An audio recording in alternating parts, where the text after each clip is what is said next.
It's a scotch that's been on the rocks for more than a century. This case of White and McKinley's whiskey is being thawed after laying at the bottom of the world since 1909 under 2 feet of Antarctic ice. The crate was left behind by British explorer Sir Ernest Shackleton after he abandoned his mission to the South Pole.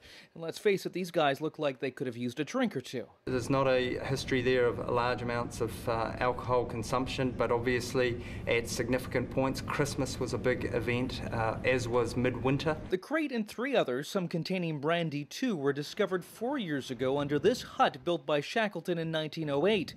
But it wasn't until this year that New Zealand explorers were able to dig one up, and now they're slowly, very slowly, warming it up. Today we've got it sitting there at -8, and over the next few days between now and Monday we're going to just raise that temperature by a couple of degrees each day until we get to 0.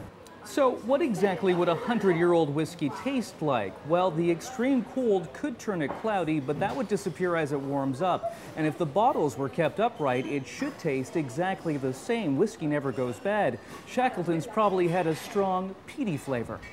Fantastic. But sadly, no one will get to taste Shackleton's stash. Disappointment, perhaps, for whiskey connoisseurs. The oldest whiskey in this bar is 18-year-old. No 100-year-old whiskey? No, unfortunately not. Would you like to try? I would love to, yeah, I would love to.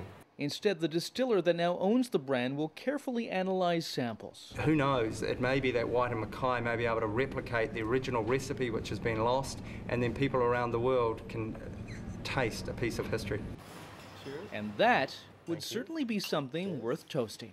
Stuart Greer, Global News, London.